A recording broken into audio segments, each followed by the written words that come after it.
우리 2주차 1, 2회 차시의 수업을 통해서 비주얼 스튜디오와 MS SQL 서버를 설치를 한 바 있습니다. 이제 우리 ASP.NET에서 어떤 환경으로 작업을 하는지에 대해서 알아보도록 하죠.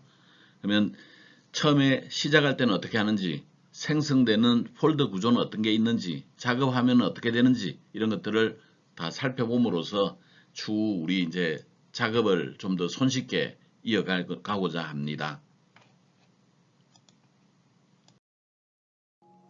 광수생각이 먼저 나왔네요. 광수생각에서는 벼룩을 이야기하고 있습니다. 최근에는 벼룩 보기가 힘들죠. 요즘은 워낙 환경이 깨끗해졌기 때문에 벼룩을 찾기는 쉽지 않습니다. 벼룩은 일반적으로 내 몸의 몇십 배를 뛸 수 있다고 합니다. 근데 60cm 이상을 뛸 수 있음에도 불구하고 이 벼룩을 30cm 높이의 컵으로 이렇게 그 컵 안에다 가둬두게 되면 처음에는 벼룩이 60cm를 뛸 수 있기 때문에 열심히 쿵쿵 찧으면서 뜁니다. 그러다가 이제는 차츰차츰 익숙해지게 되면 부디 튀지 않을 정도의 높이만 뜁니다. 그래서 약 한 28cm 정도만 뛰게 되죠. 그리고 유리컵을 치우더라도 벼룩은 28cm만 뛰게 됩니다. 아래쪽에서 박강수 씨는 그런 얘기를 합니다. 당신은 공부라는 유리컵 안에 아이를 가두고 있지 않습니까? 라는 얘기를 하고 있습니다. 근데 나는 여러분들에게 다른 형태의 얘기로 이 얘기를 할까 합니다. 우리가 물에 빙산이 있으면 이 빙산은 물속에 갈아 있는 게 대강 얼마 정도 될까요? 예, 맞습니다. 한 91% 정도가 된다고 그러죠. 물 위에 떠 있는 것은 9% 되지 않습니다. 보통 이런 것들을 얘기했을 때 사람의 잠재력 또한 이 빙산과 비슷하다고 그러죠. 사람의 잠재력은 무궁무진한데 우리가 겉으로 보는 사람의 잠재력은 극히 일부에 불과합니다. 근데 자신이 가지고 있는, 내가 가지고 있는 잠재력도 이 빙산과 비슷합니다. 내가 갖고 있는 능력은 무지무지하게 많은데 나는 그 중에서 채 10%도 되지 않는 나의 잠재력만 활용한다는 거죠. 그러면 우리가 이 잠재력을 어떻게 활용하느냐에 따라서 내가 성공한 사람이 될 수도 있고 성공하지 못한 사람이 될 수도 있습니다. 우리가 이 잠재력을 얼마만큼 끌어올릴 것인가, 이게 승부가 되겠죠. 우리가 해야 될 일들이 되겠습니다. 그 작업은 비단 대학 시절에만 하는 게 아니라 평생을 살아가면서 해야 될 일이 나의 잠재력을 발견하고 나의 잠재력을 키워서 표출되도록 하는 게 평생 우리가 해야 되는 일이 되겠습니다.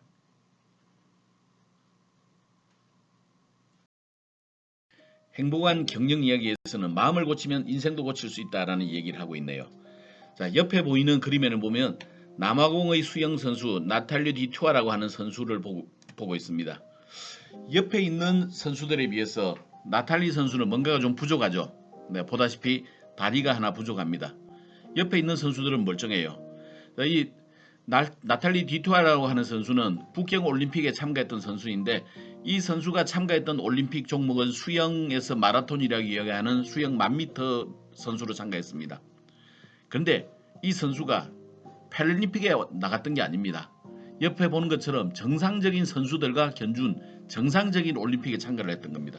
비록 내가 다리가 하나 부족하지만 나는 정상 선수들과 견주어 보겠다고 나온 거죠. 이 선수가 메달을 따지는 못했지만 전 세계를 감동의 물결에 휩싸이게 만든 장본인 중에 한 사람입니다. 우리가 어떤 생각을 하느냐에 따라 우리 인생은 달라질 수 있습니다. 내가 마음을 바꿔먹게 되면 내 인생이 달라질 수 있다는 거죠. 나는 할 수 있는 사람이야. 나는 성공해야만 돼. 그런 마음을 먹고 있으면 나는 성공할 수 있습니다. 나는 실패자야. 나는 아무리 해도 안 돼. 그런 생각을 한다면 내 인생이 성공할 가능성은 0%입니다. 그럼 우리 어떤 마음을 먹어야 될까요? 내가 세상을 살면서 어떤 마음을 먹어야 돼? 나는 성공할 수 있는 사람이다 라는 그런 마음을 먹어야 돼요. 내가 성공한 사람이 되기 위해서 가장 필요한 게 뭐냐? 자신감, 자긍심입니다. 그래서 자신감이라고 하는 것은 그냥 생기지 않죠. 나의 노력들이 쌓여서 자신감이 생기는 겁니다. 그래서 우리가 해야 될 일, 내가 내 자신에 대해서 자신감을 갖고 자긍심을 가질 수 있도록 노력해야 하는 것, 이런 것들이 우리 젊은 시절에 해야 될 가장 중요한 일 중에 하나입니다. 이번 시간에 우리가 하게 되면 이제 웹사이트에 한번 접속을 해보도록 하겠습니다. 일단 포털에 접속해 보기로 하죠. 그리고 그 사이트에 구현되어 있는 기능들을 좀 알아보고자 합니다. 그리고 간단하게 ASP.NET 예제를 하나 만들어 보려고 해요. 그리고 ASP.NET에서는 어떤 형태의 구성 요소들이 있는지도 한번 살펴볼까 합니다. 이런 걸 통해서 앞으로 우리가 무엇을 공부해야 되는지에 대해서 좀 살펴보려고 하는 것이 가장 기본적인 이제 이번 시간의 학습 목표가 되겠습니다.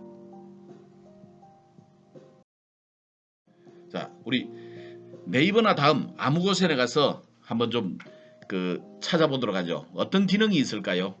보통 기능이라고 이야기하면 우리가 버튼을 눌렀을 때 일어나는 일들입니다. 또는 메뉴를 눌렀을 때 일어나는 일들이에요. 자, 공통적으로 보자면 예를 들어서 로그인에 해당되는 기능이 있네요. 로그인 아래쪽에 보면 회원가입이 있을 겁니다. 로그인 있고 그 로그인 아래쪽에 보면 이렇게 회원가입들이 있을 겁니다. 우리 웹사이트 기능에서 보면 로그인 회원가입이라고 하는 기능들이 있는데 이런 로그인이나 회원가입이라고 하는 기능 HTML로 구현할 수 있을까요? 없을까요? HTML로는 절대 안 됩니다. HTML은 화면에 나타나는 모습들을 표현을 해줄 수 있지만 우리가 데이터를 가지고 저장을 하거나 하는 이런 일들은 할 수가 없습니다. 뭔가 우리가 검색을 하게 되면 이런 모습으로 목록으로 나타나게 되는데 보통 이런 형태의 내용들은 우리가 게시판이라고 부릅니다.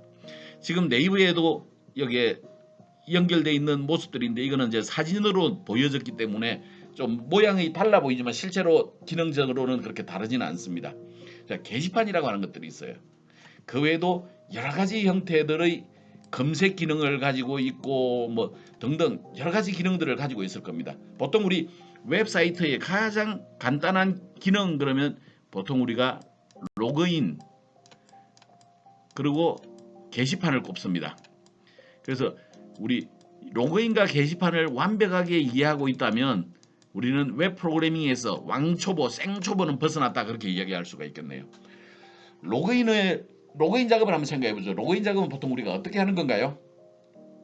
텍스트 박스 네모난 속에다가 나의 아이디를 집어넣고 나의 비밀번호를 집어넣은 다음에 옆에 있는 로그인이라고 하는 버튼을 누르게 되죠. 자, 그러면 내가 넣어줬던 아이디 비밀번호는 뭘 하는 데 쓸까요? 맞아요. 비교하는 데 써요. 뭐가 비교하죠? 이미 내가 회원가입할 때 저장해 놓은 데이터하고 동일한지를 비교를 하는 겁니다. 자, 그러면 내가 회원가입할 때 저장해 놨던 데이터들은 어디에다가 저장을 해둘까요? 어디다가? 그래요, 맞아요. 이미 우리 알고 있는 거예요. 어디? 데이터베이스 속에다 넣어두는 겁니다. 그래서 로그인이라고 하는 것은 회원가입할 때 내가 데이터베이스에 저장해 놓은 로그인 아이디, 내가 데이터베이스에 저장을 해 놓은 비밀번호와 방금 로그인하면서 내가 입력했던 로그인 아이디 비밀번호가 같은지를 비교해 주는 과정이 로그인이라고 하는 거예요. 데이터베이스는 늘 데이터베이스 서버 속에 저장이 됩니다. 그러면 HTML로 회원가입이나 이런 것들이 된다고요? 안 돼요. 게시판 만들 수 있어요? 못 만들어요. 자, 이와 같이 데이터베이스와 관련되어 있는 작업들은 HTML로는 절대로 만들 수가 없습니다. 그럼 뭘로 만들어요? 이런 걸로 만듭니다. 통칭 우리가 이런 것들을 우리 웹 프로그래밍 그렇게 부르는 겁니다. 웹 프로그래밍. 웹 프로그래밍을 하는 툴이 ASP.NET만 있느냐 그렇지는 않습니다. ASP.NET은 우리가 이번 학기에 배우는 거고 다음 학기에 우리는 웹 프로그래밍을 다른 형태로 하는 방법도 배울 겁니다. 다음 학기에 배울 웹 프로그래밍은 JSP라고 부르는 겁니다. 이런 방식도 있고 또 옛날에 ASP라고 하는 것, 그다음에 PHP라고 하는 것 등등 여러 가지 형태의 웹 프로그래밍 방식이 있는 거예요. 그 중에 우리는 이번 학기에는 ASP.NET이라는 걸 이용해 가지고 필요한 작업, 회원가입은 어떻게 한다, 로그인은 어떻게 한다, 게시판은 어떻게 만든다 이런 것들을 공부해 보고자 하는 게 이번 학기에 하려고 하는 겁니다. 그럼 작업에 들어가 볼까요? 우리가 작업을 하기 위한 폴더를 먼저 생성하겠습니다. D 드라이브에 ASP.NET이라고 하는 폴더를 생성하도록 하죠. 나는 이 위치에다가 ASP.NET을 만들었습니다. 여러분들은 D 드라이브 위치에 여러분 이름 이니셜을 만들고 그 아래쪽에 ASP.NET Start라고 만들어주면 되겠네요. 파일 탐색기에 보면 이와 같이 구성이 되어 있고 이 폴더는 비어 있습니다 라고 되어 있는 것을 볼 수가 있죠. 자, 비주얼 스튜디오를 구동하기로 하죠. 비주얼 스튜디오 구동할 때는 시작 누르고 곧바로 그 타일에 만들어 둔 그 바로가기를 클릭함으로써 좀 더 쉽게 구분할 수 있다 그랬죠. 그리고 비주얼 스튜디오는 통합개발 환경 ID라고 부른다 그랬습니다. 이미 우리 이야기했던 것이죠. 일반적으로 콘솔 응용이나 그 윈도우 응용에서는 이 새 프로젝트 만들기를 통해서 들어가게 되지만 웹의 경우에는 새 프로젝트보다는 그냥 코드를 사용하지 않고 계속을 누르는 게 더 좋습니다. 새 프로젝트를 만들기를 통해서 웹 프로젝트를 만드는 방법이 있긴 한데 그러면 폴더 내에 우리가 원치 않은 파일들이 너무 많이 생겨서 별로 좋지 않습니다. 그래서 아래에 보는 것처럼 빨간 네모가 있는 코드를 사용하지 않고 계속을 눌러서 다음 단계를 진행하도록 하겠습니다. 그러면 실행된 비주얼 스튜디오는 이와 같이 구성이 되어 있습니다. 자, 여기에서 이 영역 도구상자 얘기했죠. 컨트롤을 끌어내는 그런 컨트롤을 모아놓은 곳입니다. 그리고 이 영역은 솔루션 탐색기라고 이야기를 했죠. 내가 트리 구조로서 안에 존재하는 파일들에 좀 더 손쉽게 접근할 수 있는 내비게이션 구조를 제공해 주는 게 솔루션 탐색기였습니다. 이 영역은 속성창 그랬죠. 컨트롤을 배치했을 때 컨트롤의 속성을 지정해 주는 용도로 사용합니다. 컨트롤의 이벤트 핸들들을 지정해 주는 용도로 사용하기도 하지요. 이 영역은 UI 디자인 또는 소스 코드를 편집해 주는 그런 작업 환경이라 그랬습니다. 그래서 도구 상자는 UI 디자인을 하기 위한 거고 솔루션 탐색기는 내비게이션을 제공해 준다 그랬네요. 그리고 속성창은 객체의 속성을 편집해 주는 용도로 사용합니다. 아직 만들진 않았지만 우리가 웹 구성 파일 web.config를 만들어야 될 텐데 그러면 솔루션 탐색기의 특정 위치에 web.config가 보이게 될 겁니다. 이것은 웹사이트의 설정 파일입니다. 이 웹사이트 설정 파일은 초기에는 우리가 이용하지 않겠으나 차근차근 진행하면서 웹 설정 파일에 필요한 요소들을 우리가 기술을 해줘야 됩니다. 그래서 일단 웹 설정 파일을 만들어 놓고 추가적인 작업을 진행하도록 하겠습니다.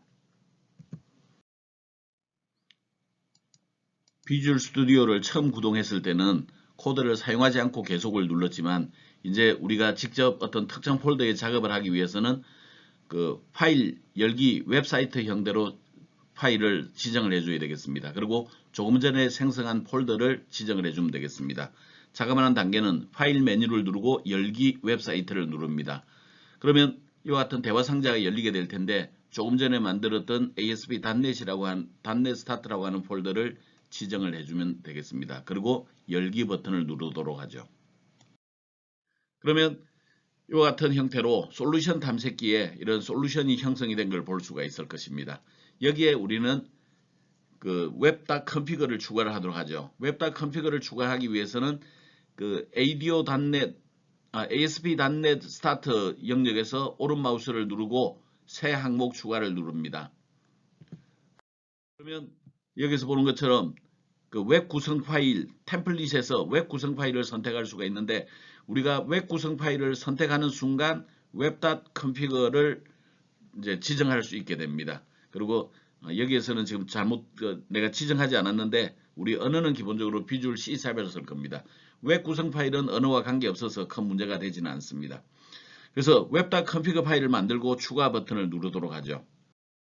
그러면 이제 웹 구성 파일이 보는 것처럼 ASP.NET 아래쪽에 이와 같이 web.config가 들어있는 것을 볼 수가 있을 것입니다. 자, 이제는 우리 그 web.config가 있는 상태에서 새로운 그 웹폼을 하나 추가해 보기로 하죠. 이 경우에 ASP.NET 스타트에서 오른 마우스를 누릅니다. 그리고 추가 새 항목 추가를 마찬가지로 누르도록 하죠. 그 다음에 이번에는 언어를 비주얼 C샵을 선택해주고 템플릿에서는 웹폼을 선택한 다음에 여기 보는 것처럼 default.aspx를 선택하도록 하겠습니다. default.aspx를 선택합니다. 그리고 여기에 보니까 다른 파일의 코드 입력이라고 되어 있는 곳에 체크가 되어 있네요. 이것이 ASP.NET이 다른 언어에 비해서 굉장히 쉬울 수 있는 가능성을 제공해 줍니다. 이런 것들을 우리는 코드 비하인드라고 그래요. 코드 비하인드라고 하는 것은 디자인 파일과 소스 코드가 들어있는 파일을 아예 별도의 파일로 분리를 해줍니다. 디자인이 들어있는 것은 default.aspx 파일이 되겠고 소스 코드가 들어있는 것은 default.aspx.cs 파일로 두 개의 파일로 구성이 되어 있습니다. 이렇게 함으로써 아래 적어놓은 것처럼 유지보수가 굉장히 유용하게 됩니다. 자, 생성된 그 웹페이지를 보도록 하겠습니다. ADO.net 밑에 default.aspx라고 하는 것도 돼 있고 여기에 있는 걸 펼쳐놓게 되면 default.aspx.cs라고 하는 것도 열리게 됩니다.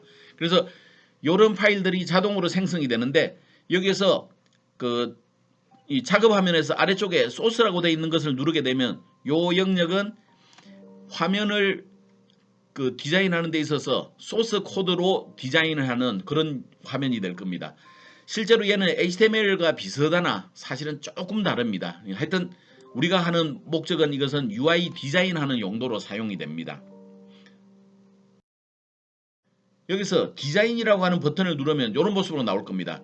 자, 요 영역에 보면 body라고 들어있는 게 있고 네모 박스가 있죠. 네모 박스 안에 보면 사실은 점선으로 네모 박스가 하나 더 있을 겁니다. 저기에 있는 것들을 body 태그라고 이야기를 하고 body 태그 안쪽에 있는 것들을 div 태그, 디비전 태그라고 이야기를 합니다. 그래서 우리가 코드들을 뭔가를 디자인 화면을 통해서 도구 상자로 추가할 때는 요 안쪽에 있는 요 영역을 클릭을 하고서 추가를 해주면 되겠습니다. 이 화면에서 도구 상자로부터 컨트롤들을 끌어와 가지고 요 영역 안쪽에 가져다 놓으면 우리 디자인이 이루어지게 되는 겁니다. 그래서 얘네들을 위지 편집기라고 부르죠. 도구 상자 컨트롤을 이용해서 UI를 디자인하는 과정입니다. 위지윅은 what you see is what you get의 약자로서 내가 화면에 보는 그대로 실행했을 때도 내가 얻을 수 있다. 그런 의미의 단어입니다. 자, 이번에는 나누기를 눌러보죠. 위쪽에는 소스 코드로 UI를 편집해 주는 것, 아래쪽에는 디자인을 통해서 편집해 주는 것, 이런 형태로 위지윅 편집기 그리고 소스 코드 편집기 이런 형태로 나눠지게 됩니다. 이런 디자인 모드, 나누기 모드, 소스 모드 여러분들이 익숙한 것들을 이용을 해주면 좋습니다. 처음에는 디자인 모드를 이용하기를 권장합니다. 지금 HTML 코드를 자유자재로 구사할 수 있는 학생은 소스 코드를 이용해도 좋습니다. 보통 나는 소스 상태에서 작업을 할 때가 많습니다. 근데 여러분들은 처음에는 디자인 모드에서 컨트롤러들을 배치하고 그 다음에 여기 속성창을 이용을 해서 속성을 지정하고 이런 형태로 프로그램을 진행하기를 권장을 합니다. 자, 이제 웹페이지 작성을 한번 직접 따라 해보긴 하죠. 일단 도구 상자를 활용하겠습니다. 도구 상자는 여기 있죠. 여기 왼쪽에 있습니다. 이 도구 상자를 클릭을 하게 되면 이렇게 펼쳐지게 됩니다. 자, 여기에 여러 가지 형태의 컨트롤들이 있는데 그 중에 우리는 여기 버튼, 레이블 얘네들을 좀 이용을 해보도록 하겠습니다.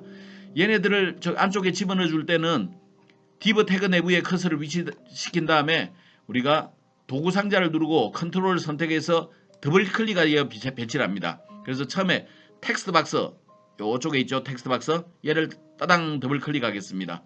그 다음에 버튼 안 보이는군요. 요 위에 있을 겁니다. 버튼 따당 더블 클릭하고 레이블 2번을 따당 더블 클릭하겠습니다. 그래서 총 4개의 버튼을 넣기로 하죠. 그런 다음에 요 영역에서 엔터를 치면 레이블이 아래로 내려갈 겁니다. 이 영역에서 엔터를 치면 레이블이 또 아래로 내려갈 겁니다. 자, 이런 식으로 우리가 디자인이 배치가 된 것을 볼 수 있습니다. 근데 우리가 웹에서 디자인할 때와 윈도우 프로그래밍에서 디자인할 때의 차이점이 있습니다. 웹은 기본적으로 줄 단위로 이루어져요. 줄 단위. 요만큼이 지금 한 줄입니다. 그리고 이만큼이 한 줄이죠. 이만큼이 한 줄이에요. 그래서 웹의 디자인은 기본적으로 줄 단위로 이루어지기 때문에 우리가 윈도우 프로그래밍에서 세밀하게 컨트롤들을 배치하는 것들이 불가능합니다. 줄 단위로만 됩니다. 그래서 우리 이 웹의 UI를 배치할 때는 상당히 불편한 점이 같이 따라옵니다. 그래서 쟤네들을 좀 멋있게 배치하기 위해서 테이블 태그를 이용해서 배치하기도 하는데 사실 또 테이블 태그를 이용하게 되면 어떤 문제가 발생하냐면 우리가 스타일 시트를 적용을 했을 때 걔네들이 문제가 되기도 합니다. 그래서 실제로 우리 테이블 태그를 이용해서 위치하는 것은 별로 좋지 않고 다른 방법으로 스타일 시트나 이런 것들을 이용을 해서 위치시키는 게 좋긴 합니다. 일단 우리는 주로 테이블 태그를 이용해서 얘네들을 배치하도록 하겠습니다. 자, 이제 속성을 지정을 해야 되겠는데 내가 어떤 특정한 버튼을 선택을 하게 되면 주위에 이렇게 점점점으로 나오는 이런 그 핸들들이 생기게 될 겁니다. 이 핸들은 버튼의 크기를 변경시키는 용도로도 쓰는데 지금 선택이 됐다라는 그런 용도로도 사용이 됩니다. 버튼을 따당 하는 게 아니라 그냥 땅 선택을 하게 되면 아래쪽에 우측 하단에 있는 속성창이 버튼의 속성을 지정하는 걸로 바뀌게 됩니다. 보시다시피 여기 버튼 1이라고 되어 있죠. 지금 우리는 여기에 그 왼쪽에 속성 이름들이 들어있고 우측에 값을 정의해주는 위치가 있는데 우리는 예를 들어서 텍스트 속성에 지금 버튼이라고 되어 있으면 요쪽에 버튼에 나타나는 글자가 버튼이라고 되어 있을 겁니다. 저기에 내가 다른 걸로 바꾸게 되면 그게 나타나는 글자가 바뀌는 형태로 되겠죠. 그래서 우리 원하는 속성들을 좀 지정하겠습니다. 텍스트 박스에는 무슨 속성을 지정하느냐? 저 위쪽에 보면 id라고 있을 거예요. 요거는 프로그래밍에서 사용하는 이름입니다. 윈도우 프로그래밍에서는 id 없었는데? 그렇습니다. 윈도우 프로그래밍에서는 이 속성 이름이 name에 해당이 됐습니다. 그러나 웹에서는 괄호 id라고 하는 이름으로 되어 있죠. 프로그래밍에서 사용하는 이름입니다. 여기는 txt input이라고 정의하죠. 버튼을 선택한 다음에는 우리가 두 가지의 속성을 지정하겠습니다. id를 버튼 OK로, 텍스트를 클릭으로 바꾸도록 하죠. 그 다음에 레이블 1, 요 위에 있는 겁니다. 요 위에 있는 레이블 2는 텍스트 속성만 바꾸도록 하겠습니다. 그 다음에 두 번째 있는 레이블 2는 id 값을 지정하고 텍스트 속성은 그냥 비워두겠습니다. 지워버리겠습니다. 이와 같이 그 컨트롤의 속성을 지정 화면이 이와 같이 바뀌었을 겁니다. 여기 나타나는 글자가 클릭, 여기 나타나는 글자는 입력 내용, 여기에는 그 꺽쇠 가로 속에 컨트롤 이름이 들어있네요. 꺽쇠 가로는 여기에 이 위치에 레이블이 존재하는데 이름 그 텍스트 속성이 없어서 그냥 이름만 보여준다. 이 위치에 뭔가 있다라는 걸 잊지 말라고 알려주는 역할을 합니다.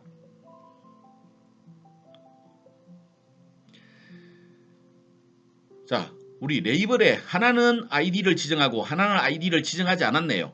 위에 것은 id 지정하지 않았고 아래 거는 id를 지정했네요. 이건 뭐냐? 프로그래밍에서 사용하는 컨트롤 이름인데 프로그래밍에서 사용할 경우에만 보통 이름을 지정합니다. 입력 내용은 바뀔 일이 없어요. 그래서 프로그래밍에서 걔네들을 사용하지 않습니다. 그렇지만 레이블 아웃풋에는 내가 나타나야 되는 글자들이 수시로 바뀌게 됩니다. 그래서 이름을 지정을 하게 되죠. 텍스트는 컨트롤에 나타날 글자를 의미하게 됩니다. 버튼도 마찬가지입니다. 버튼도 id는 여기 컨트롤의 이름, 텍스트는 컨트롤에 나타날 글자입니다.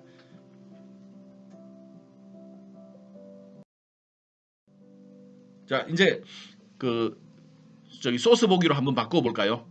소스 보기를 보면 아까 전에 볼 수 없었던 이만큼의 내용들이 추가가 된 걸 볼 수가 있을 겁니다. 나머지는 기본 템플릿에서 제공을 해줬었죠. 우리가 도구상자로부터 컨트롤들을 옮겨 놓았을 뿐인데 실제로 소스 코드를 보면 이와 같은 내용들이 추가가 된 것을 볼 수 있습니다. 그리고 이 위치에 밑줄 디폴트라고 하는 게 있는데 이 밑줄 디폴트라고 하는 이름을 좀 기억을 해두도록 하죠. 이것은 소스 코드에서 같이 좀 볼 겁니다. 기억을 해두도록 하겠습니다. 이만큼은 실제로 디자인에서 이 내용에 해당이 됩니다. 얘가 뭐라고요? 텍스트 박스, ASP 텍스트 박스라고 부르죠. 요거 뭐라고요? 버튼, ASP 버튼입니다. 그 다음에 요거 뭐라고요? 레이블, 그래서 ASP 레이블. 얘는 뭐라고요? 레이블, ASP 레이블입니다. 그래서 요런 것들이 실제 HTML과 좀 다른 겁니다. ASP 콜론 텍스트 박스라고 되어 있는 것은 원래는 그 HTML로 보자면 얘네들은 input이라고 하는 태그를 이용해서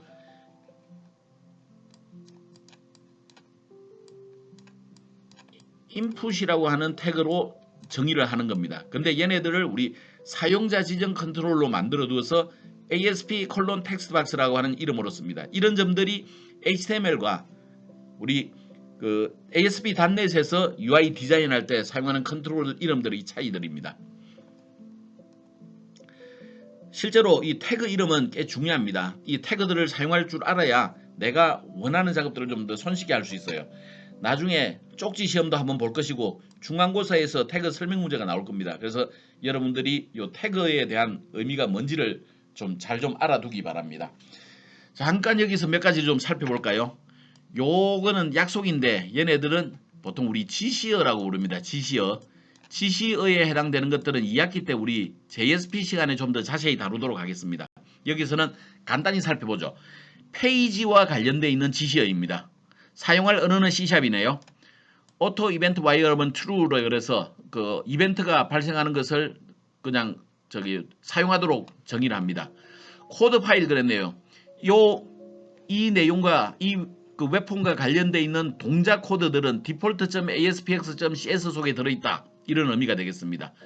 inherit은 우리가 이제 partial class라고 부르는데 하나의 클래스 내용을 두 개의 파일에 구분할 때 partial 클래스, 부분 클래스라고 이야기를 합니다.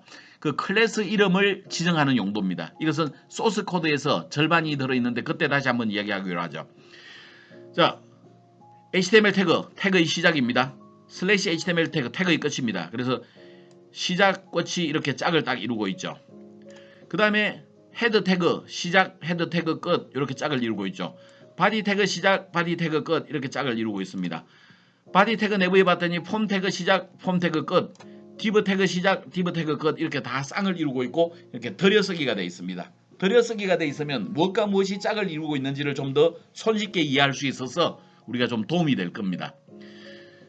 자, 우리가 지금은 디자인 화면에서 컨트롤들 배치해놓고 속성값을 바꾸었더니 걔네들이 이쪽 소스들로 이렇게 반영이 되어 있더라 그랬는데 역으로 우리가 소스를 입력을 하게 되면 반대로 이 디자인 영역에서도 해당되는 클래스들이 해당되는 컨트롤들이 나타나는 것을 볼 수가 있을 겁니다. 그래서 우리는 소스를 통해서 UI를 디자인해도 상관이 없고 디자인 화면을 통해서 디자인하더라도 상관이 없다. 그렇게 말씀드릴 수 있겠습니다.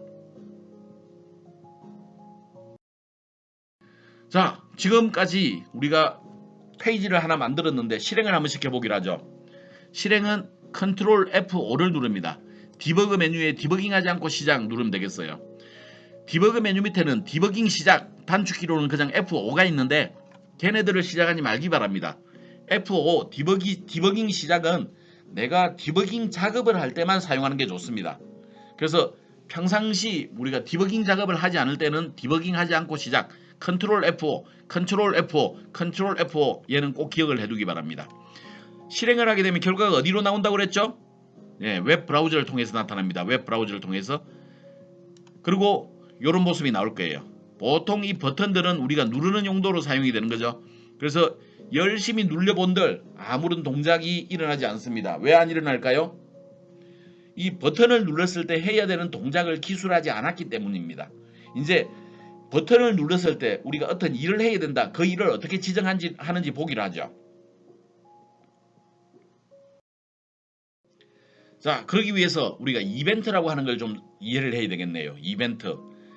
이벤트는 우리 속성창에서 보면 왼쪽에 끈 속성, 오른쪽에 끈 이벤트라고 그랬죠. 여기에 그 컨트롤의 이벤트를 찾아볼 수도 있습니다. 자, 이벤트라고 하는 것은 어떤 일이 발생했다. 어떤 일의 발생을 의미하게 됩니다. 예를 들어서 사용자가 버튼을 클릭을 했다. 이게 이벤트입니다. 자, 이벤트는 주로 이제 GUI 환경, GUI 환경에서 널리 이용을 했던 건데 이 사건이 발생하면 뭔가 일 처리가 이루어져야 될 거예요. 이벤트를 발생시키는 대표적인 컨트롤은 버튼입니다. 버튼은 이벤트를 발생시키기 위한 용도로 넣어둔 컨트롤입니다. 자, 이 이벤트가 발생하게 되면 일 처리해야 된다고 그랬죠. 그 일 처리를 하는 것을 우리는 이벤트 핸들러라고 그럽니다. 이벤트가 발생했을 때 어떤 특정한 업무를 수행해 주는 그런 것들을 이벤트 핸들러라고 그래요. 일반적으로 이벤트 핸들러는 메서드에 해당이 됩니다. 메서드를 호출하는 겁니다. 이벤트 핸들러 이름은 기본적으로 컨트롤 이름 플러스 이벤트 이름을 조합해서 만듭니다. 예를 들어서 버튼이라고 한다면 버튼의 이름이 현재는 btn ok죠. 그 다음에 무슨 이벤트를 했느냐? 지금 클릭이라고 하는 이벤트를 쓸 거예요. 그래서 클릭 이벤트 중간에 이렇게 언더스코어 밑줄을 써주면 되겠어요. 그 컨트롤의 이름 밑줄 이벤트 이름 이게 이벤트 핸들러의 이름을 짓는 원칙입니다. 그리고 중간에 있는 두 개의 인수는 이 오브젝트 샌드에서는 내가 이벤트를 발생시킨 컨트롤이 뭐냐를 알려주는 거고 이벤트 아규먼트 in은 무슨 이벤트가 발생했는지를 알 수 있게 해주는 그 정보를 여기 이 속에 담아옵니다. 샌드를 확인하면 어떤 컨트롤에서 이벤트가 발생했는지, 이를 확인하면 어떤 이벤트를 발생했는지 하는 것을 알아낼 수가 있는 거죠. 버튼을 따당 더블 클릭하면 보통 클릭 이벤트가 발생합니다. 또 다른 방법으로는 우리 아까 전에 이야기했던 속성 창에서 왼쪽에는 속성, 오른쪽에 이벤트라고 그랬죠. 이 이벤트 위에 마우스를 놓으면 그 번개 모양으로 구성이 되어 있는데, 그 번개 모양 위에 마우스를 놓으면 이벤트라고 나올 겁니다. 얘를 클릭을 하게 되면 버튼과 관련이 되어 있는 이벤트들이 쭉 나열이 될 거예요. 그 중에서 내가 원하는 이벤트를 따당 더블 클릭하면 이벤트 핸들러가 생성이 됩니다. 자, 그래서 우리 디자인 화면에서 여기에 버튼을 따당 더블 클릭을 하기로 하죠. 얘를 따당 더블 클릭, 소스 코드를 편집할 수 있는 C# 코드를 편집할 수 있는 상태가 나옵니다. 여기서도 템플릿에 의해서 유징 구문이 쭈루룩 나옵니다. 유징이 나와요. 그리고 우리 그 가장 기본적으로 요만큼의 영역, 그리고 요런 그 버튼 OK 클릭에 해당되는 이벤트, 이런 것들이 자동으로 만들어지게 됩니다. 이런 것들을 우리가 얘기할 때 템플릿 그렇게 부릅니다. 템플릿. 템플릿은 기본적으로 틀 그런 뜻이에요. 내가 어떤 작업을 하기 위한 기본적인 틀을 제공을 해주는데 그걸 템플릿이라고 부릅니다. 자, 웹페이지의 템플릿은 기본적으로 6개의 유진 구문이 들어있고, 그 다음에 클래스를 정의하도록 해줍니다. 자, 클래스 정의하면 구문을 볼까요? 퍼블릭, 이거는 다른 클래스에서도 볼 수 있다. 모디파이어죠. 공개된 그런 뜻입니다. 파셜, 우리나라 말로 하면 부분이에요. 파셜 클래스는 그래서 부분 클래스라고 부릅니다. 그리고 클래스 이름은 디폴트. 아까 전에 우리 디자인 소스 코드에서 클래스 기억하자 그랬죠. 밑줄 디폴트. 요놈하고 이름이 똑같죠. 그렇습니다. 우리가 클래스 중에서 절반은 여기에 들어있고 절반은 HTML로 만들어 뒀어요. 근데 그 HTML로 되어 있는 것들은 실제로는 나중에는 C# 코드로 변환이 될 겁니다. 그래서 변환된 C# 코드와 여기 지금 우리가 소스 이 이벤트 핸들러들이 주로 들어있을 그 디폴트 클래스 두 개가 합쳐져야만 온전한 클래스가 됩니다. 그리고 얘네들은 상속이라고 그러죠. 상속. 그 페이지라고 하는 클래스, system.web.ui에 들어있는 페이지라고 하는 클래스를 상속받아서 디폴트를 만들겠습니다. 자, 이 디폴트 이름 어디서가 본 거죠? 어디서 봤어요? 그래요, 맞아요. 우리가 페이지 만들 때, 웹폼을 만들 때 아래쪽에 이름을 default.cs라고 했죠. 그거 디폴트입니다. 앞에다가 그냥 언더스코어를 한 개 더 붙여가지고 언더스코어 디폴트라고 해주는 겁니다. 그래서 페이지 클래스를 상속받아서 디폴트를 만드는데, 상속을 받는다는 것은 뭐라고 그랬죠?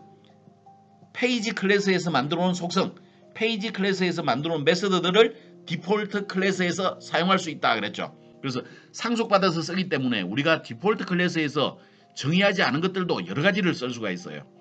그러한 내용들은 우리가 1학년 2학기에 ASP.NET 프로그래밍이라는 과목에서 다루었어요.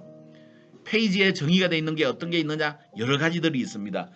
리스판스라고 하는 것도 있고 리퀘스트라고 하는 것도 있고, 이런 것들을 우리가 이제 잘 모를 때는 1학년 2학기 ASP.NET 프로그래밍 그 강의록을 여러분들이 좀 참고를 해주면 되겠습니다. 그 다음에 페이지 로드라고 하는 게 있네요. 페이지가 뭐라고요? 컨트롤 이름. 지금은 페이지예요. 페이지.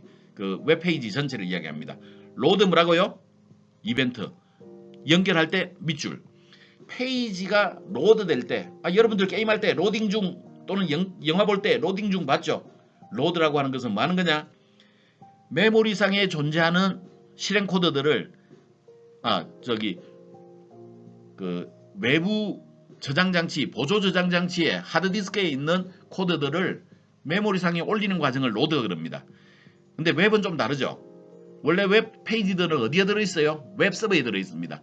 웹 서버에서부터 쭈루룩 네트워크를 타고 내 컴퓨터에 이동한 다음에 화면에 나타난 과정을 페이지 로드 그래요. 그래서 페이지 로드는 보통은 초기화 작업에 해당되는 내용들을 기술할 때 씁니다. 지금 우리가 하려고 하는 것은 OK 버튼을 클릭을 했을 때, OK 버튼을 클릭을 했을 때 무슨 일이 벌어져야 되는가, 이런 것들을 이벤트 핸들더라 그러고 메서드로 구성이 돼요. 여기에 요 영역에 내가 원하는 소스 코드들을 입력을 해주면 됩니다. 자, 네임스페이스 잠깐 이미 C샵에서 다뤘기 때문에 여기에서 간단하게 네임스페이스를 보도록 하죠. 그 1번부터 6번 줄에서는 using 시스템 네임스페이스에서 정의된 것들을 사용하겠다. using system.collections.generics 이 네임스페이스에 정의되어 있는 클래스를 쓰겠다. 그런 뜻들입니다. 여기에 링큐라고 하는 것들은 보통 language integrated query 그래서 데이터베이스를 사용할 때 얘네들은 좀 특별한 그 프로그래밍 언어 같기도 하고 그 데이터베이스 쿼리 같기도 한 그런 게 있는데 좀 혁신적인 기능이긴 합니다. 그렇지만 우리는 링큐를 쓰지 않고 그냥 데이터베이스 작업은 데이터베이스 쿼리를 이용하도록 하겠습니다. 그 다음에 웹이나 웹 UI는 우리가 웹페이지를 만들 때 필요한 정보들 클래스들을 담고 있습니다. 자, 구글에서 얘네들을 찾아봤더니 시스템이라고 하는 것들은 이렇게 설명이 되어 있고 system.collections.generic이라고 하는 것은 이런 설명이 있어요. 어떤 것들은 한글로 되어 있고 어떤 것들은 영어로 되어 있고 그래서 여러분들이 좀 영어를 좀 알아야 됩니다. 그래서 여러분들이 이 내용을 통해서 좀 이해를 할 수 있어야 되겠어요. 자, 시스템 네임스페이스라고 하는 것은 시스템 네임스페이스에서 컨테이너 가지고 있다. 포함을 하고 있다. 펀더멘털 클래스 앤드 베이스 클래스 기본 클래스이거나 아니면 베이스 클래스 부모 클래스들을 가지고 있다 그랬네요. 그 클래스는 뭐라는 거냐? that defines 정의한다 그랬네요. 뭘? commonly used value 일반적으로 사용하는 값들 and reference data type 참고로 하는 데이터형들 이런 뜻이네요. 그리고 이벤트 and 이벤트 핸들 이벤트나 이벤트 핸들러도 가지고 있고 인터페이스도 가지고 있고 애트리뷰트도 가지고 있고 프로세싱 익셉션 예외에 해당되는 정보들도 가지고 있다. 이게 시스템이라고 하는 네임스페이스에 들어있는 클래스들입니다.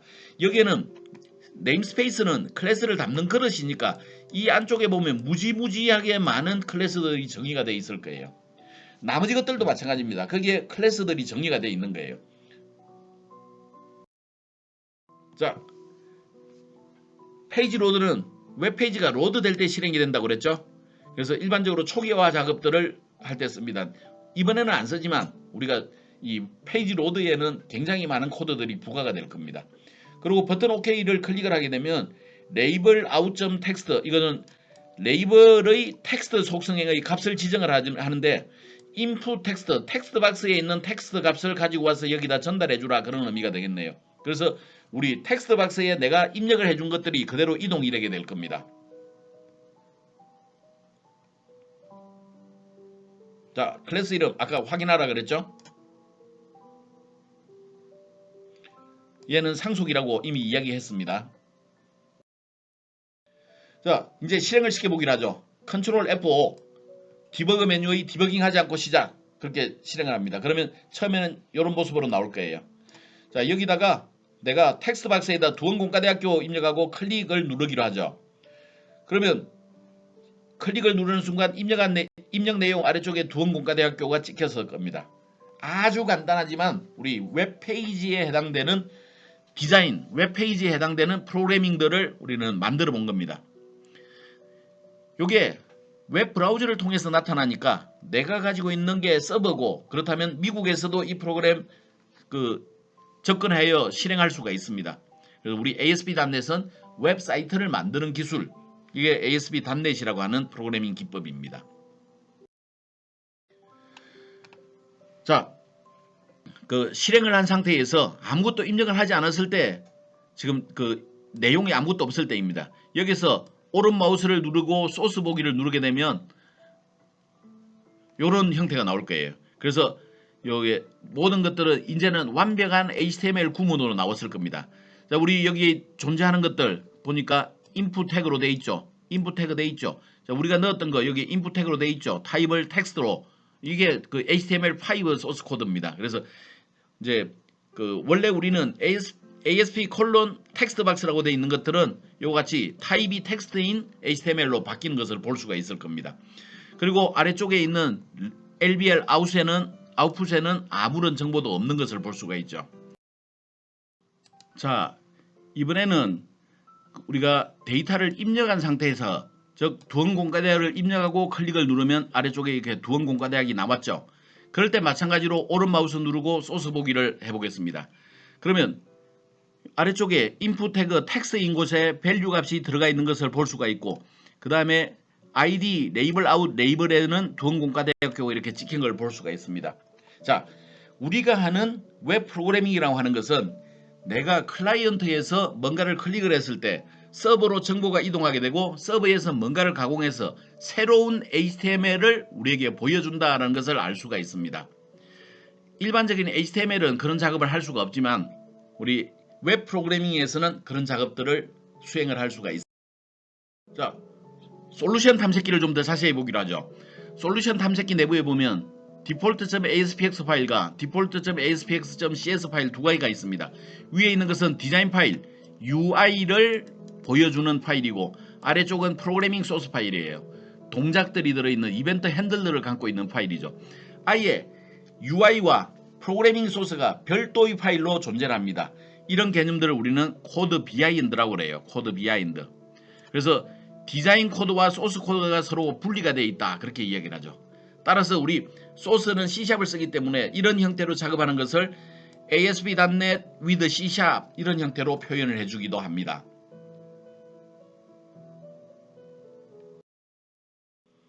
자, 코드와 디자인이 하나의 파일로 하는 것도 가능합니다. 그런데 우리가 이런 작업을 안 하기 때문에 구경만 하기로 하죠. 자, 솔루션 탐색기에서 오른 마우스 샥목 추가 누르겠습니다. 그래서 헬로라는 걸 추가하기로 하죠. 이번에는 여기 다른 파일의 코드 입력 체크를 없앤 다음에 추가 누르겠습니다. 그리고 여기에 레이블 하나 추가하고 여기 버튼 하나 추가하기로 하죠. 그리고 속성은 레이블은 그냥 폭만, 버튼 이런 텍스트만 바꾸겠습니다. 그런 다음에 따당 버튼을 더블 클릭을 하게 되면 이벤트 핸들러가 만들어지겠죠. 근데 이번에는 이벤트 핸들러가 별도의 C# 파일로 만들어지는 게 아니라 HTML 내부에 이런 모습으로 들어가 있습니다. 그리고 시작되는 걸 보니까 스크립트라고 하는 형태로 되어 있네요. 안에 보면 비슷하게 C# 코드로 되어 있는 것을 알 수가 있습니다. 그렇지만 얘네들이 별도의 파일로 생기는 게 아니라 하나의 파일로 만들어져 있다. 그리고 우리가 이 버튼을 클릭을 하게 되면 버튼 OK 클릭이라고 하는 메서드를 실행을 할 텐데 이거는 요 위치에 가서 동작하고 결과를 가지고 되돌아오는 그런 형태로 동작이 됩니다.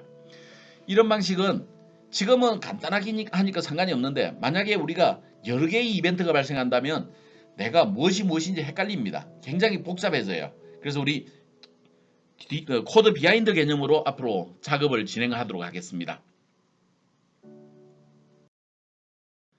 자, 실행을 시키면 뭐 같아요. 그냥 실행시키면 이 모습이 나오는데 클릭을 누르면 여기에 새로운 글자가, 바뀐 글자가 나타나는 걸 볼 수가 있죠. 자, 솔루션 탐색기를 다시 보겠습니다. 코드 분리는, 코드 비하인드는 이렇게 두 개의 파일, 코드가 통합되면 하나의 파일만 존재하는 모습으로 볼 수가 있습니다. 그래서 코드 비하인드 두 개의 파일에 디자인과 동작이 나눠져 있다. 통합된 것은 하나의 파일 속에 디자인과 그 동작이 하나로 통합이 되어 있다, 이런 거죠. 그냥 겉보기에는 두 개가 하나로 있는 게 좀 더 편해 보이죠. 우리가 하고자 하는 작업이 복잡하면 복잡할수록 왼쪽에 있는 코드 비하인드 개념이 훨씬 더 편리합니다. 자, 웹 프로그래밍이라는 게 어떤 동작 원리를 갖고 있는지 한번 생각해 보죠. 아래와 같은 그림은 우리 3티어 아키텍처라고 이야기를 합니다. 3계층으로 나눠져 있는 구조다, 그렇게 이야기를 하는 거죠. 3계층이라고 하는 것은 사용자가 사용하는 클라이언트가 있습니다. 그리고 웹서버가 존재해요. 또한 DB 서버가 존재하게 되죠. 우리가 사용하는 클라이언트라고 하는 소프트웨어는 웹브라우저입니다. 웹브라우저는 여러 개가 있죠. 인터넷 익스플로러가 될 수도 있고 크롬이 될 수도 있고 스윙이 될 수도 있고. 웹서버는 현재 우리 ASP.NET으로 사용할 때 이 웹서버는 IIS라고 하는 서버를 씁니다. 인터넷 인포메이션 서비스라고 하는 부분이죠. 우리가 자바를 쓸 때는 아파치라고 하는 웹서버를 씁니다. 데이터베이스는 현재 우리는 그 윈도우에서 가장 최적화되어 있는 MS SQL이라고 하는 데이터베이스 서버를 쓸 거예요. 우리가 아파치를 이용한 자바 작업에는 MySQL이나 혹은 오라클을 사용하기도 합니다. 이같이 클라이언트 영역, 웹서버 영역, 데이터베이스 서버 영역, 이렇게 세 가지 계층으로 나눠져 있는 것을 3티어 모델이라고 부른다, 그런 거죠. 자, 웹서버 속에는 웹페이지 1, 웹페이지 2 이런 것들이 있을 수 있습니다. UI와 이벤트 핸들러 이런 것들이 들어있죠. 그리고 필요하면 데이터베이스 서버에 저장이 되어 있는 데이터를 이용할 겁니다. 자, 1번은 데이터베이스 서버를 사용하지 않는다고 가정을 해보죠. 클라이언트가 뭔가 정보를 요청해요. 정보를 요청하는 것을 리퀘스트라고 그럽니다. 요청, 리퀘스트. 꼭 기억해 주세요. 리퀘스트. 그러면 웹서버는 뭔가 결과를 보여주겠죠. 자, 웹페이지 1을 가공을 해가지고 그 결과를 이렇게 보내주게 됩니다.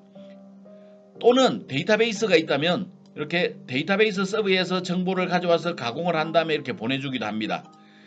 이 과정들을 우리가 리스판스라고 그래요. 리스판스는 언제나 HTML 모습으로 보여주게 되어 있습니다. 그래서 리퀘스트 요청을 하게 되면 리스판스 응답을 하게 된다. 그리고 그 응답은 HTML로 주어진다. 이런 것들을 좀 기억을 해두기로 하죠. 그래서 웹 프로그래밍이라고 하는 것은 클라이언트의 요청에 대응하여 원하는 응답을 전송할 수 있는 웹페이지 작성 기술이 웹 프로그래밍이다. 그렇게 이야기할 수가 있겠습니다. 우리가 웹 프로그래밍을 만들어주는 순서를 보면 일단 새로운 웹사이트를 구축할 때 웹페이지를 구축한 다음에 웹페이지를 추가를 하죠. 웹페이지를 추가할 때는 UI 디자인을 해줍니다. 도구 상자에 있는 컨트롤들을 웹폼에 배치하면 되죠. 그리고 속성을 지정하면 됩니다. 그래서 UI 디자인을 하고 그 다음에 이벤트 처리를 해줍니다. 이거는 보통 우리가 주로 버튼들을 따당 더블 클릭함으로써 이벤트 핸들러 파일들이 생성이 되죠. 그래서 C# 코드를 이용해서 우리가 원하는 동작을 구현해 주면 됩니다. 실행을 해주는데 실행을 할 때는 디버깅 하지 않고 시작한다고 그랬죠. 컨트롤 F5를 이용합니다. 일반적으로 비주얼 스튜디오 내부에는 우리가 테스트로 하는 그 가상의 웹 서버가 들어 있습니다. 그래서 별도의 서버를 구축하지 않고도 동작을 테스트할 수 있습니다. 그렇지만 내가 상용 서비스를 한다면 그때는 IIS라고 하는 웹 서버를 내 서버 컴퓨터 속에 이제 설치를 해두어야 됩니다. 이 웹 서버를 설치하는 기술들은 우리가 1학년 2학기 때 다루었습니다.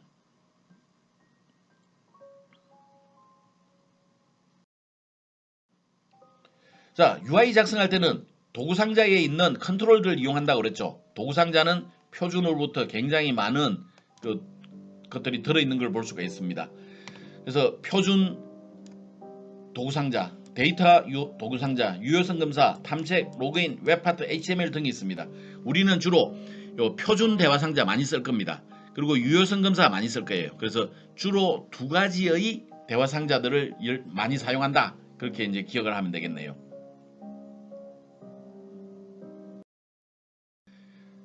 기본 컨트롤 속에는 무지무지하게 많은 컨트롤들이 있죠. 레이블도 있고 텍스트박도 있고 버튼도 있고 링크 버튼 등도 있고 굉장히 많은 것들이 있습니다. 사용자에게 데이터를 보여주고 바꿀 수 있도록 사용하는 사용자 인터페이스를 제공해주는 역할을 하는 게 컨트롤들입니다. 이 컨트롤들의 사용법은 여러분들이 1학년 때 C# 프로그래밍 시간, OP 시간, 윈도우 시간에 다루었고 1학년 때 했던 ASP.NET 프로그래밍에서도 다루었습니다. 그래서 여기서 추가적으로 컨트롤 사용법에 대해서는 여기서는 다루지 않겠습니다. 컨트롤들은 기본적으로 속성들이 있다고 그랬죠. 지금 버튼을 기본으로 속성을 보면 이런 것들이 있는데 굉장히 많은 것들이 있지만 이 모든 것들을 다 사용하지 않고 보통은 왼쪽에 보는 이런 것들만 사용을 합니다. 영어 단어를 알면 되게 쉽죠. 근데 영어 단어를 모르면 힘듭니다. 그래서 여러분들이 영어 단어를 좀 알아야 돼요. Enabled 활성화 여부입니다. 이 컨트롤들을 사용할 건지 말 건지 실행을 시켰을 때 폴스로 되어 있으면 회색으로 나오고 아무리 동작을 시키려고 해도 동작이 되지 않습니다. 비저블 보일 건가 말 건가 하는 것. 의문이 생기잖아요. 비저블을 왜 폴스로 하지? 우리 조건에 따라서 때로는 컨트롤들이 안 보여야 될 때도 있습니다. 예를 들면 사용 권한이 없는 사용자에게는 아예 그 컨트롤이 안 보이는 게 좋겠죠. 그래서 비저블 속성 많이 씁니다. 툴팁, 툴은 도구, 팁은 힌트입니다. 도구에 대한 힌트. 마우스를 살짝 놓으면 거기에 예를 들어서 여기 번개 위에 마우스 놓으면 이벤트라고 나오죠. 그런 것들이 툴팁입니다. 괄호 ID 프로그래밍에서 사용하는 이름, 백컬러 백 뒤에 있는 컬러 색깔입니다. 배경색 그럽니다. 보드 테두리 컬러 색깔이죠. 테두리 색깔입니다. 보드 테두리 스타일 형식입니다. 그래서 테두리 스타일, 보드 테두리 위스 두께입니다. 폰트 글꼴이죠. 폰4 앞쪽에 있는 컬러 색깔입니다. 억지로 번역할 때 정경색 그렇게 표현하기도 하는데 그냥 우리는 앞쪽에 있는 것들은 주로 글자죠. 그래서 글자 색깔 그렇게 생각하기로 합니다. 텍스트 버튼이나 이런 데 나타날 글자를 텍스트 속성이라고 이야기를 합니다. 이벤트 버튼으로 보자면 그 버튼이 대표적으로 이벤트를 발생시키는 거니까 버튼을 보자면 굉장히 많습니다. 클릭도 있고 커맨드 뭐 여러 가지가 있습니다. 근데 우리가 주로 사용하는 것은 클릭 이벤트밖에 없어요. 그래서 디자인 화면에서 버튼을 따당 클릭하면 버튼 OK 클릭이라고 하는 게 생기기도 하고 이런 이벤트에서 이벤트를 선택하고 클릭을 따당 더블 클릭해도 똑같이 이해가 생깁니다. 표준으로 되어 있는 이벤트 외에 다른 이벤트를 쓸 때는 반드시 여기 이벤트 창을 이용해서 만들어 두어야만 됩니다.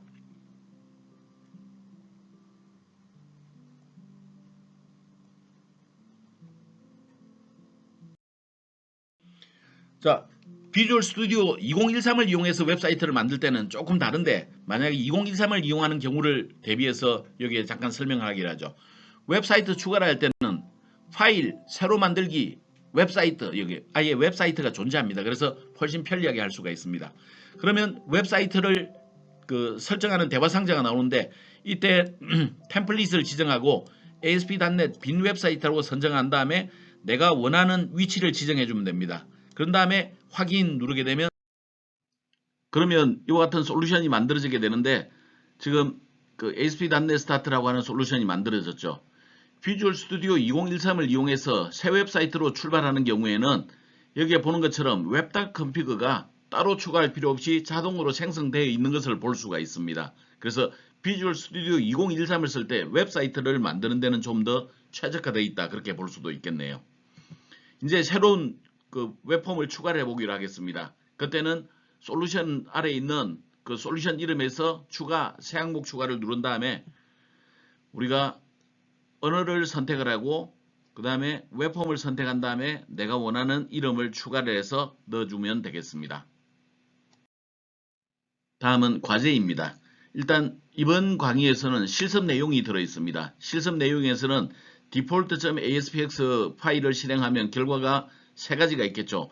처음 실행했을 때, 값을 입력했을 때, 그리고 결과가 나타났을 때 이렇게 세 개가 있을 텐데 걔네들을 우리 LMS에다가 업로드 해주면 되겠습니다. 또한 구글링을 통해서 우리가 처음에 자동으로 추가되는 네임스페이스에 대해서 좀 조사를 해보기 바랍니다. 물론 강의록에 내가 간단하게 조사한 내용이 있는데 여러분들이 구글링을 통해서 찾는 습관을 기르는 게 중요하다고 그랬죠. 그래서 여러분들이 구글링을 통해서 이와 같은 6개의 네임스페이스에 어떤 역할을 하는지 거기에는 클래스가 굉장히 많이 나올 거예요. 그 중에서 좀 눈에 띄는 클래스 몇 가지만 정리를 해서 전체를 대략 한 A4 용지 2페이지 정도로 정리해서 제출해주면 되겠습니다. 자, 그리고 그 다음 데이터베이스와 관련되어 있는 그런 내용을 여러분들이 좀 번역을 해보도록 하죠. 내가 영어에 자신이 없다. 그러면 구글 번역기를 사용해도 무방합니다. 자, 우리 데이터베이스는 뭐고 DBMS는 뭐다라는 것들이 때로는 이렇게 영어로 표시가 되어 있단 말이죠. 근데 내가 영어를 잘 알면 그냥 줄줄 읽으면 됩니다. 근데 영어를 잘 모르면 조금 불편해요. 앞으로는 우리가 기술이 발달하게 되면 동시통역 장치들이 만들어지겠으나 아직까지는 동시통역이 완벽하지는 않습니다. 그래서 여러분들이 영어 공부를 해야 되는 이유가 거기에 있죠.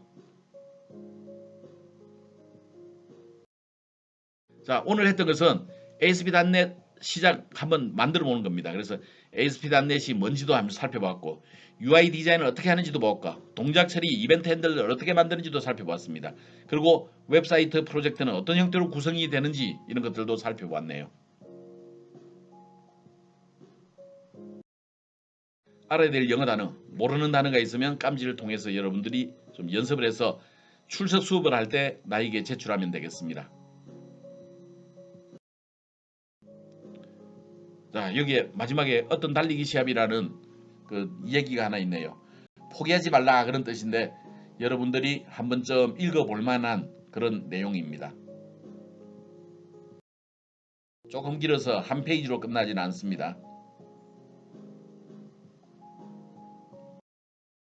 여기까지가 되겠네요.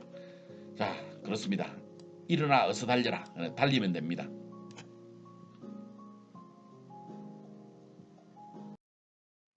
자, 질문이 있을 경우에는 대면 수업이나 혹은 SNS를 이용해서 그 질문을 해주면 되겠습니다.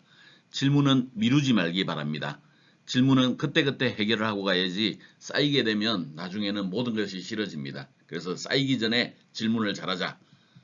자, 오늘은 여기까지 하겠습니다. 여러분들 강의 듣느라 고생 많았습니다. 열심히 공부한 여러분들에게 박수를 보냅니다.